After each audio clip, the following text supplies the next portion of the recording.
Hello, everyone, and welcome to my channel. So my name is Tiffany. I'm a human design reader.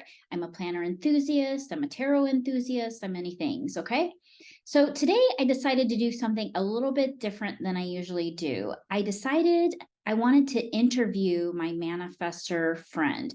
So this friend of mine, we have known each other since about 2008, 2009-ish. And it's really been over the last several years as we've learned our human design that we have also started talking about and really sharing our experiences with our energy types. And she is obviously a manifester.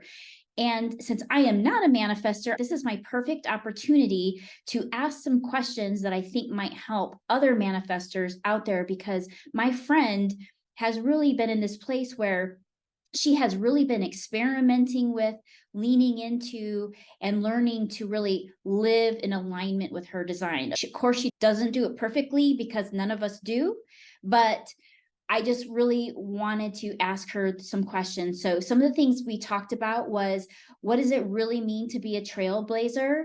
Because that word can be heavy, and it can feel unfair to the manifestor. Very often, I hear this in readings all the time.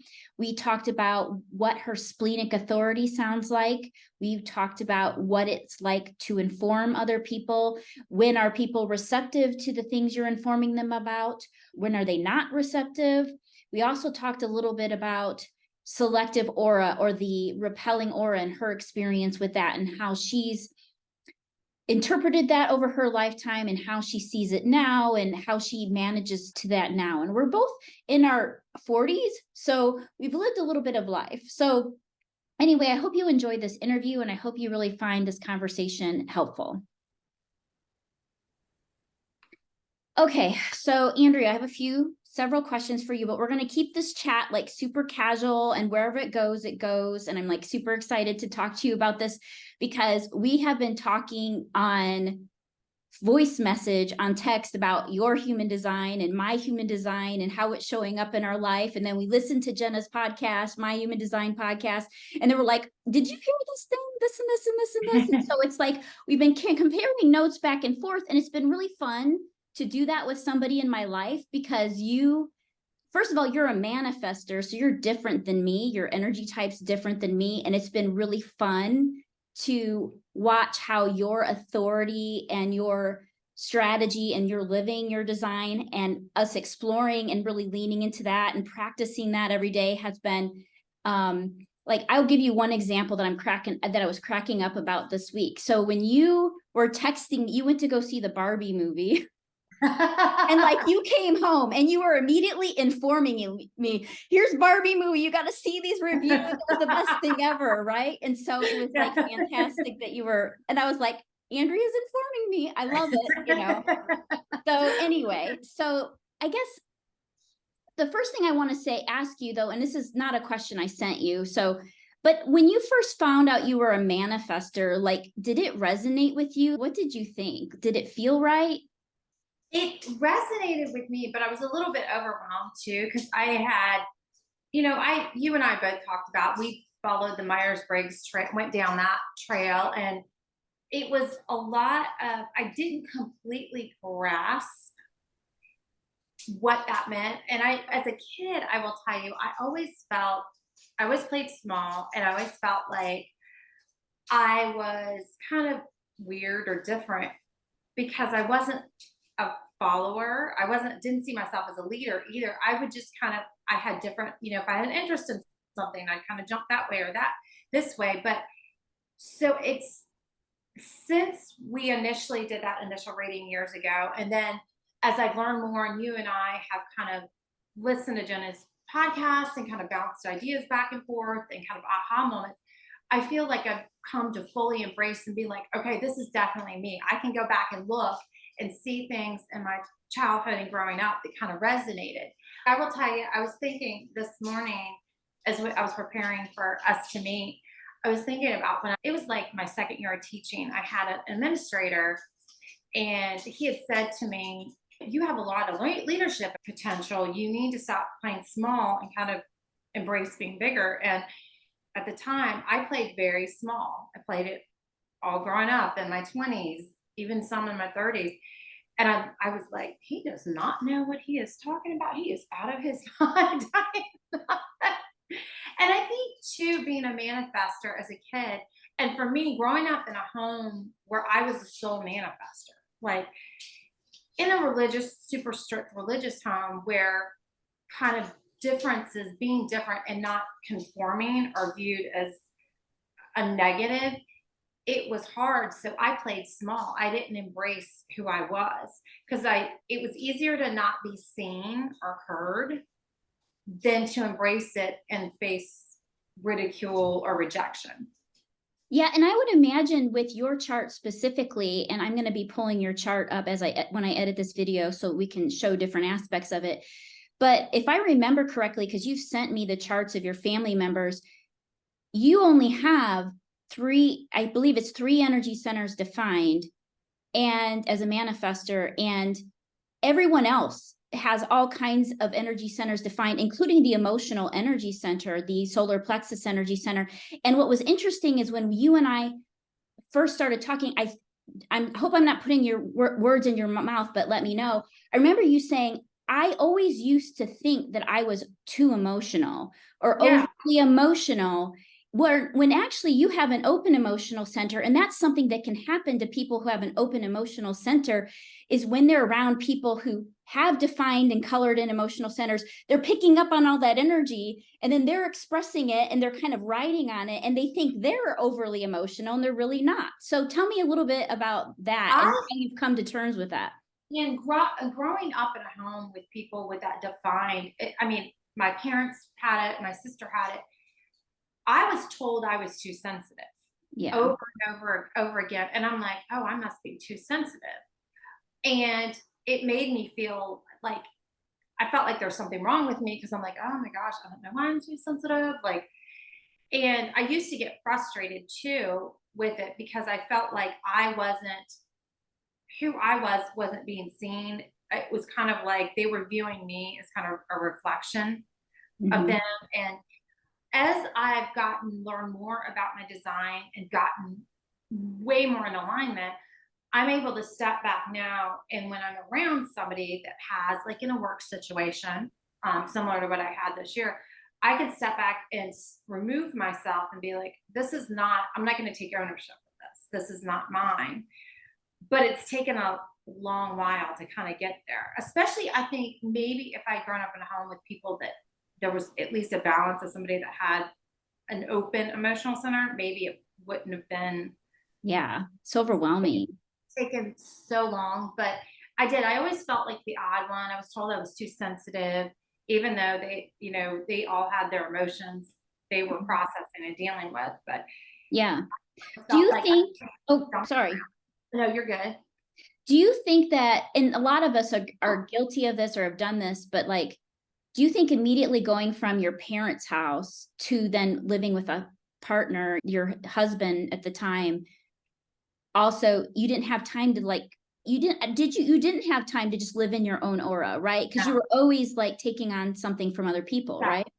Okay. Yeah. And so I think that made it hard because I never had a space between my parents and then getting married where I was just in my own presence and aura. And so jumping from picking up everybody else's emotions to getting married where I was picking up that too, and again, I was told I was too sensitive, too emotional, repeatedly. I didn't get a chance to kind of process and kind of come into my own. And the further away since I've gotten separated and divorced, I feel like I've really come to just being in my own space. I'm like, I'm not really that emotional, sensitive person. I'm pretty balanced. Has really helped me kind of get in alignment with my design. Well, and see who you really are, right?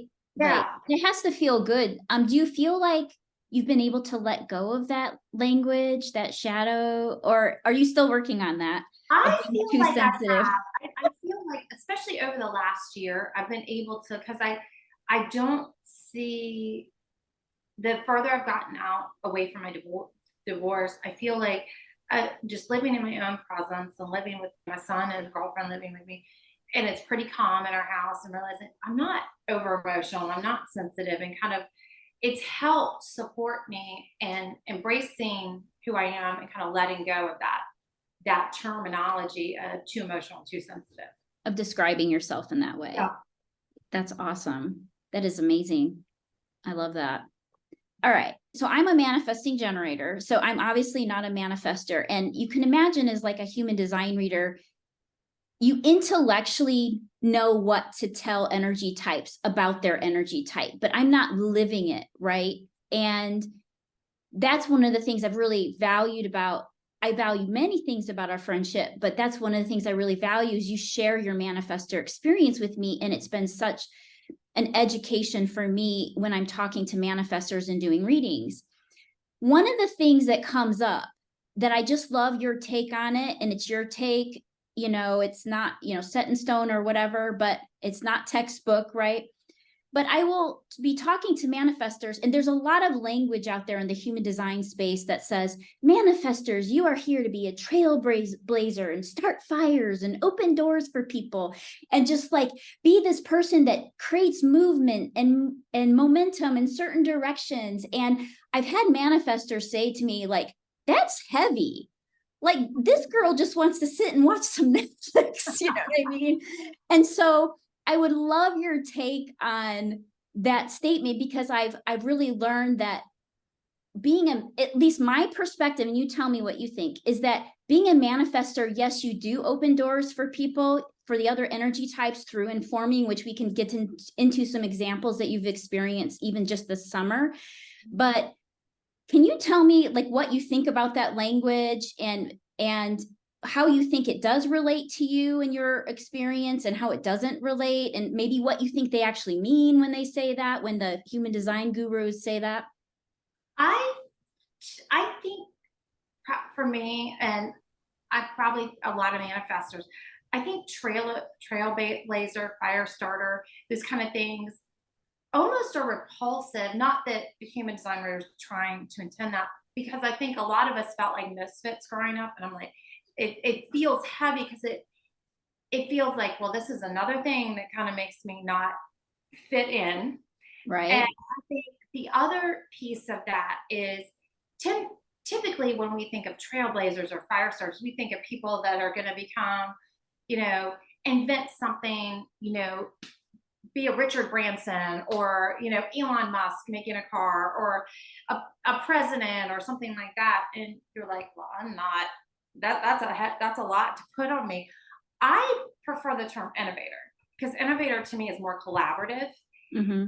Innovation, we need innovation at every level of society, from something that's going to change the world on a global scale to things that are on a smaller scale. Like, I'm in public education, like things that even doing innovation in my classroom that could possibly, piloting and innovating something in my classroom that I could share with other teachers that they could do, and maybe they could share with other people. I don't believe I just like the term innovation, and I don't believe that when it says trailblazer or fire starter, it needs to be like we're all like climbing up Mount Everest, like sticking our flagpole. And I think innovation is collaborative, and it indicates something on a smaller scale, so it doesn't feel like such a big, heavy word like trailblazer. Because innovation, we need innovation at every level of society. Mm-hmm. Every level of society. Okay, I love that, and I'm going to start using that in my readings, I think, when I'm talking to manifestors, especially. I cannot tell you how many times I've referenced you and your stories in my readings with manifestors. Okay, that's awesome. So let's talk about, I want to talk about your strategy. So you've, like all of us who've learned our human design, right? We learn our strategy and authority, and we really start to try to lean into that. And so for manifestors, all manifestors will have the strategy to inform, but their authority may be a little different, and we'll get to that a little bit later. So for you, it's informing. And so you were telling me some great stories last week about how you're like Tiffany, I just started to realize that I was informing people, but I didn't realize I was informing people. These are my words, not yours. And it was really like opening doors. So what I would love to know is, because what manifestors are supposed to do is they share what they're doing, what they're thinking about, what they're learning about, what's on their mind, what they heard about the other day or whatever, and they're sharing it with the other energy types. And some people will be like, hey, oh my gosh, that's exactly what I needed to hear in this moment. And then some energy types are like, ooh, not for me. Like, to be honest with you, when you sent me the Barbie stuff, I was like, I don't know if I can go there. Because of a judgment place, I was like, this just isn't lighting me up. As a manifesting generator, for some reason, this is not lighting me up. You know what I mean? So I was using my strategy in that moment. But I would love to know your experience in, like, I guess, playing with or experimenting with your strategy this summer, over the last, since you've learned your design. It was interesting when you first mentioned that my strategy was informing. I did not feel comfortable with that because I'm just not, I felt like it meant like lecturing people. Like, let me tell you what I'm doing. And I'm like, that's not me. But I've come to realize this summer, and when I reflect back at other times in my adult life, I just have a tendency, I'll talk to anybody and everybody. And when I was at our community pool a couple weeks ago, and I started talking, she was telling me she was a social worker and what she had thought about going into education, and she really had a heart for foster kids. And I started talking about what I've been learning in this graduate certificate program on trauma-informed education, this whole conversation.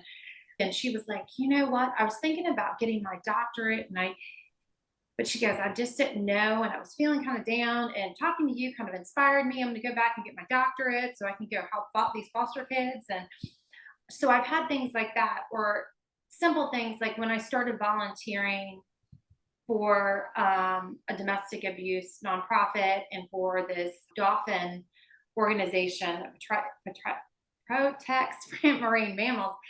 And there was one friend of mine that she was like, oh, I never thought about volunteering. I'd like to volunteer, but I don't know where to look. So I'm starting to look at things to see if I can find something to volunteer.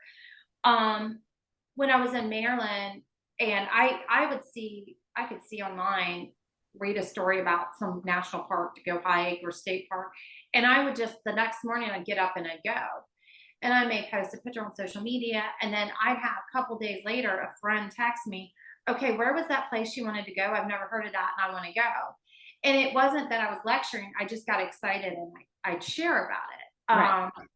Even this past week, I was talking with my principal about kind of what I've been learning in this trauma-informed education program I'm taking, and my considering getting a doctorate in social emotional learning through this same college. And she was like, I'm going to have to sit down when school starts and start picking your brain and kind of, I love these things you're sharing. When I look back through my life, I have informed. It's been more so recently. I've found mine, and not just necessarily with things that I like, passions and things I do.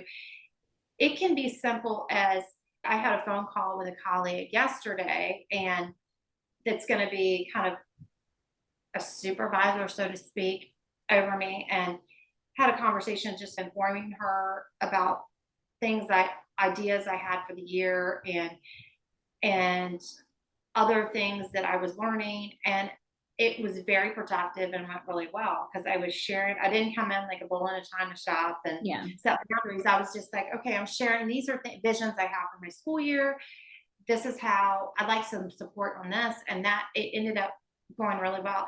So informing, I defined informing not only sharing what I'm interested in and my passions and things I'm doing, but also even boundaries, like kind of setting boundaries can be that, informing colleagues, what you're doing. So stage. Yeah. Yeah. And so manifestors are also known to have a selective aura, or like a quote unquote repelling aura. And I felt so bad because my son is a manifestor energy type, and he immediately went online and started Googling. And he's, Mom, it says I have a repelling aura. Am I going to never have a girlfriend? Do you know what I mean? I was like, my heart was broken. And I was like, no, you will absolutely have, like, you do not need to worry.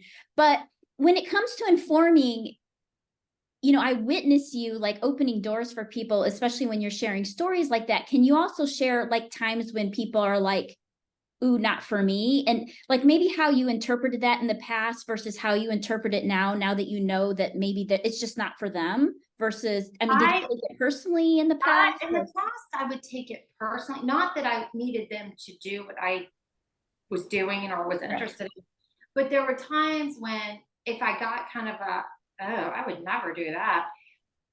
I kind of felt like it said something about me for wanting to do that. So I took it very personally. Now I can just chalk it up. I can tell people, and if they want to do it or are interested, great. If not, I'm going to continue doing what I want to do. And I can think of like even examples like when I started doing yoga on the beach, and I told several friends, and I said, hey, you guys are welcome to join if you want. And a couple of them like, nah, not for me. Fine. I'm still going to go because I want to go. Like when I told people about ballroom dancing, it's the same thing. Because I'm at a place where if I'm really passionate about something, I'm just going to follow my urges and I will inform people, but it doesn't make or break me if somebody doesn't want to do the thing or is interested in the thing that I'm interested in. Yeah. Yeah. I love that. And I love it that human design has kind of given you this tool. I mean, I'm not dogmatic about it.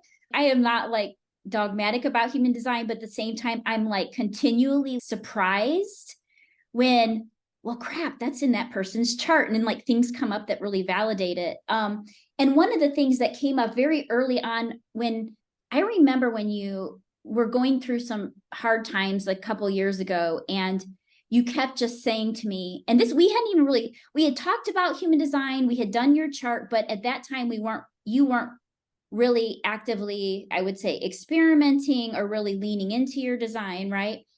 And I remember at that time you kept saying to me, I just want peace. I just want peace. And what was so interesting to me at that time was Manifestor signature is the way you're living your design is if you feel at peace. And I thought it was so interesting that you were using that word. If you have anything to share, and if you don't, it's totally fine, but your relationship or your experience with feeling peaceful and then maybe experiencing what we call the not self of manifestors when they're not living their design, anger, or experience that anger, frustration type energy. So peace, I will tell you one time that I experienced peace that just to this day, I can still feel what I felt is when I finally said I had enough and I said I wanted a divorce.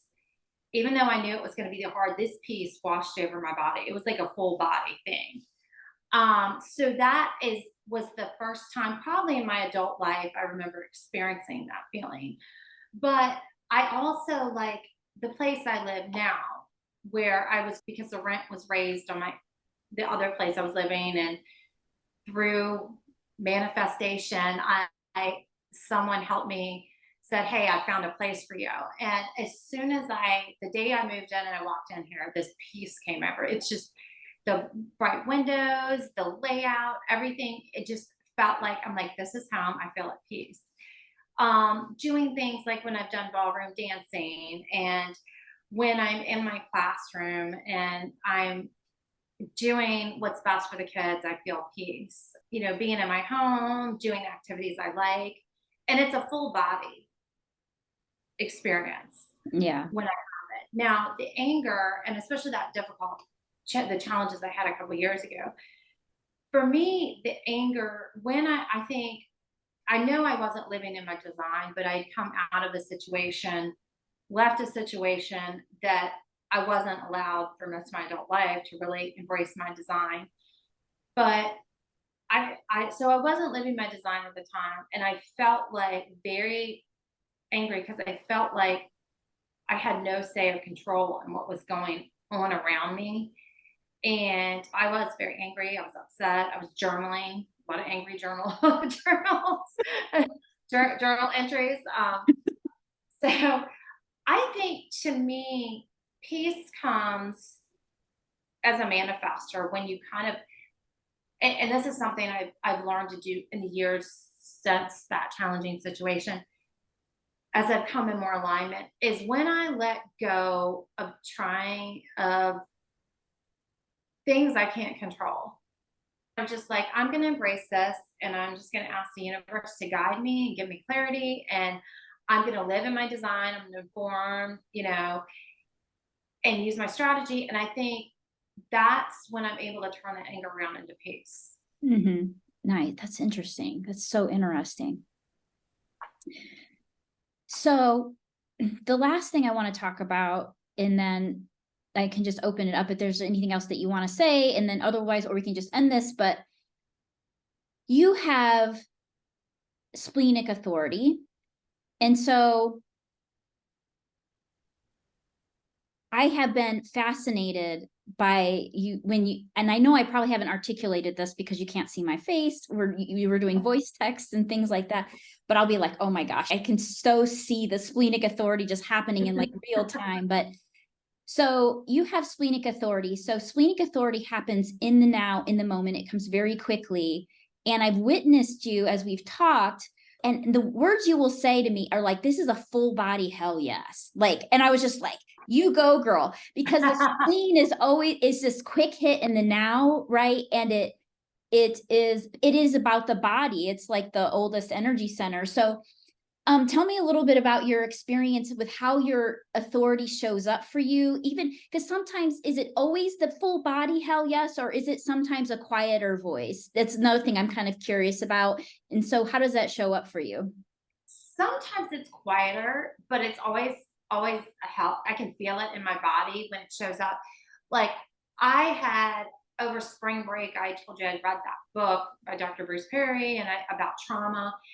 And it really got me interested in wanting to see if there was any graduate certificate programs I could take in it. And when I looked at several, and I had an interview with the lady on the phone interview with the lady for the program I'm in now. I talked to her for 20 minutes, and I could feel first 5 minutes of conversation, it was a full body hell yes. Like, even when another woman that is a director of the mindfulness program at this college, when she was talking to me, encouraging me a couple weeks ago, like, you ought to pursue your doctorate, it was a full body hell yes. When I decided, when I followed kind of an urge over Christmas break it had been kind of on me, like almost weighing on me about ballroom dancing. And I was like, I'll just call the studio. I don't know. And then I ended up going by there, and the door was closed. The sign on the door said they were closed, but I ended up going. I saw people in there, so I opened the door. I'm like, I don't know if I'm supposed to be in here, but and they started talking. They're like, no, and they were excited to share about it. It was a hell yes. It wasn't necessarily the complete. There's still a full body experience, but it varies in degrees of intensity depending on what the thing is. So I have definitely experienced that. I will tell you, shopping, it's going to sound very bad, but things like when I shop, I will see something and I immediately know it's a hell yes or a hell no for me. It's like, if I look at clothing, I'm like, that's a hell yes. I love that. I love that. But it's interesting because I use that, like, I've used the listening to my splenic authority, like testing it, even doing things like this summer, like with shopping. Okay. Because I'm not a huge shopper, but I do like my clothes. And it can be even things like, I like plants, going to the plant store and kind of just testing to listen to whether and if it's kind of a hell no, I'm like, okay, I'm not going to get that. Because I can think of times in the past where I've jumped into something, and it could even be buying something. Mm-hmm. And I knew it was a hell no. And then I brought it home. I'm like, I don't know why I did that. Yeah. So I definitely experienced it on varying levels. And I've been testing it this summer on smaller scale things. That's really cool. Walking into a store and being like, it could be a plant store, and walking around and being like, okay, oh, that plant's a hell yes, I'm getting that one. So kind of like just testing it. The hell no for me, that I will say that varies too, because sometimes it's a quieter hell no, like it's not It's not like you need to run kind of thing. Mhm. But then there's Yeah. other times I can tell you when I was trying to do dating apps, there were times even just a phone call with somebody before a date, before we ever went out, and I'd be like, oh, this is hell no. And I'd be like, block, we're not going anywhere. So I can experience, and I will tell you, even like the other day, I was having breakfast with a friend, and she had mentioned she was going to start doing a training start training people for this curriculum company in the spring. And she said, oh, you ought to do that. And I looked at her and I was like, it wasn't like a like nasty hell yeah, hell no, but I just knew it wasn't in alignment for me. Hmm. Yeah. You just had that, you just knew it wasn't in alignment. You just, Yeah. Yeah. I um, just, is there a voice that comes with your spleen? And the reason I ask this, your splenic authority, and the reason I ask this is because I have a defined spleen. So, but my authority is sacral authority, but I do have a defined spleen, which means the spleen has a voice in my chart. There's essentially, I can tap in and listen to that, but it's not going to make decisions for me, right? And the way it shows up for me sometimes is the perfect example I know how to give is that I'm running out the door and my body stops me and this voice just says to me, something's not right, wait, like don't keep going, and I pull back and then I realize I forgot something, and so then I have to go back into the house. Does it come with a voice in your head at all when to, that splenic response happens, or is it just in the body? to me, I feel it in the body. Okay. It's not a voice in my head. It's like I feel it. It's not, I don't feel like it's even conscious, like in Okay. my, it's my body. I feel it full body, no, full body, yes. Okay, awesome. It's so fascinating to me. I was doing a reading with a woman who is a projector with splenic authority, and because the splenic authority is so fast, it's like in that moment you just know, right? Yeah. And she was talking and we were just having a conversation about her chart, and then she happened to mention that her partner is so much slower to make decisions, and we pulled up his chart online and he had emotional authority, and emotional authority people need time to kind of make sure that decision's right for them. And it boggles my mind how fast that splenic authority is just in that moment. It's that right now. Oh, You it's just know. instantaneous. Yeah, it's crazy. Anything like even things career wise, um, whether it's somebody saying, "Oh, you ought to do this or that," or there's components of curriculums that I'm like, that's a hell no for me. Like it's not. It's Like for your not like students, yeah. yeah, It's okay. something where I'm like, this is a hell no. Like for my students, it's not what's best. I can know pretty quickly. It's not like I'm thinking. In fact, when I wasn't in alignment as much, I was overthinking. And Hmm.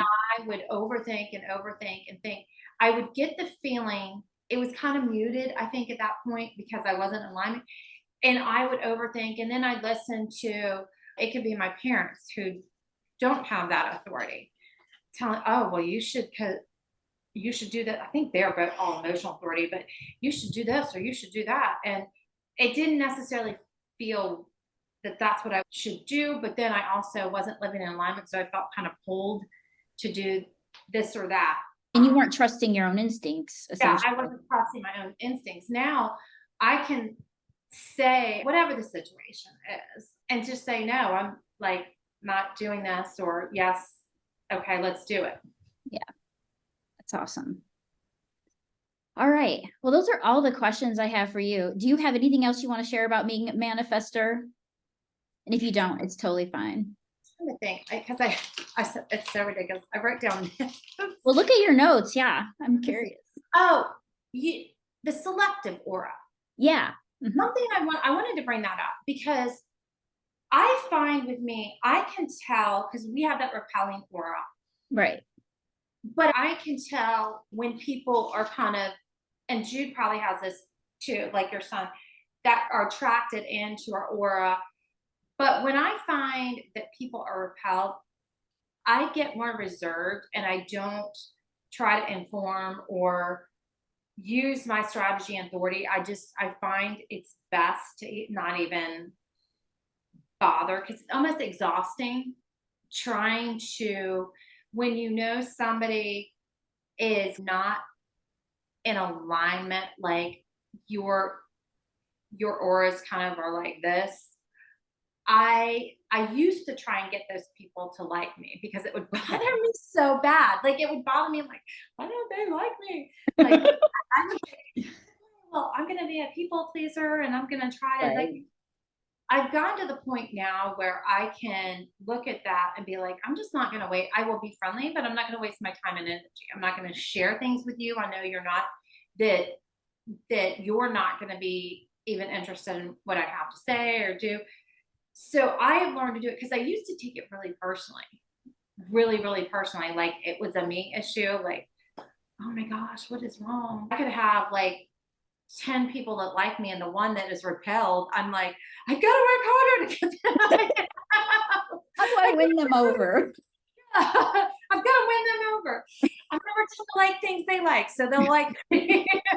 But I have found that I just kind of almost become quiet. Not that I'm not being myself, but I don't expend the energy Sure. trying to reach them or meet them where they are because it's just to me just a waste.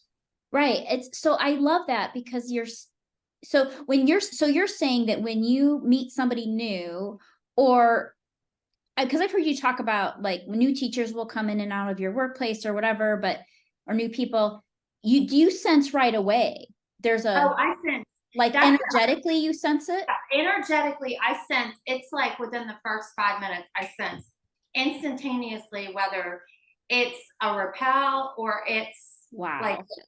instantaneously. And I used to, I would exhaust myself trying to figure out how to make it like this with To people that, connect with that person, yeah, to right? connect with that person. So I would be like, okay, I gotta find ways to connect.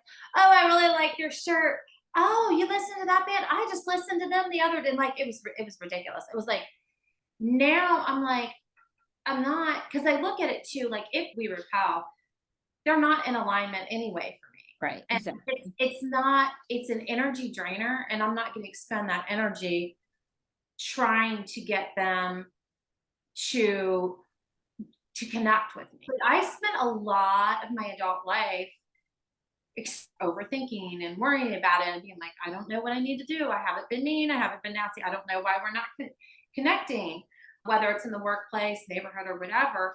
And it's not everybody, but it's a small number everywhere that manifestors can say, oh, we kind of like that person is like, it's like oil and water.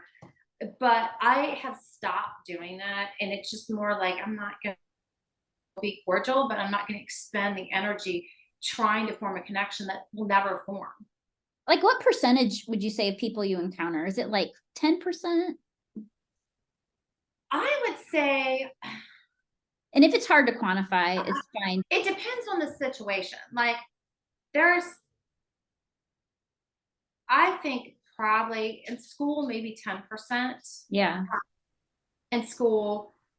In the neighborhood, like my community, people I met, probably like less than 2%. Yeah. Okay. So it just kind of depends on the environment, maybe. Depends on the environment. Like I was going to this women's group when I first got separated, and I went a couple times, and it was like 90% that I did not connect.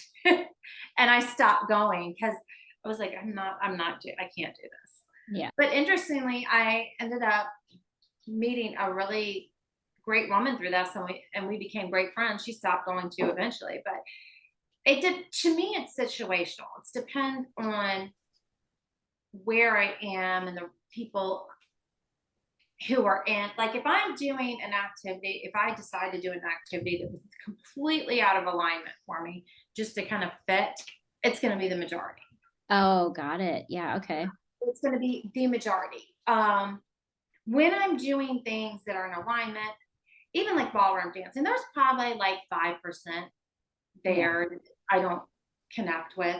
But overall, I would say and just in general, it's situational. Now, workplace, you can't control who's there. My job's in alignment. I'm in alignment with the people that teach preschool like me, and the people, most of the people that are in the early childhood department, not necessarily in alignment with some of the people that teach the older grades. Yeah. But because you can't really control those, you get hired in a building. Right, exactly. But I have found when I'm doing like activities that are on the side that are my things, or taking these grad classes, the majority of people are going to be in alignment if I'm doing something that's in alignment. Okay, that's super fascinating. Very interesting. Okay. And that actually makes sense with on some level too, with your open G center, I would think, because when you have an open G center, it's very important for you to be in environments that feel good to you, that are in alignment for you. So that would make sense. Then also that you might find more people and that are more in alignment with you when you're in those environments. Okay, really cool. Okay, I love all these nuggets that you dropped for us. This was so good. This is so helpful to me. So thank you for having this conversation. I really appreciate it. You're welcome, and thank you for having me. I mean, we've been talking about this stuff, your design and my design, for several years, and it's been interesting because too. Sorry, my cat is getting my ankle. It's been interesting too because I feel like this summer, because I have not had some of the stressors that I had Previously, I've really come and more in alignment and more into using my strategy and authority. And like I said, practicing using that Splenic Authority and small things like, okay, I have these things in my kitchen. What should I make?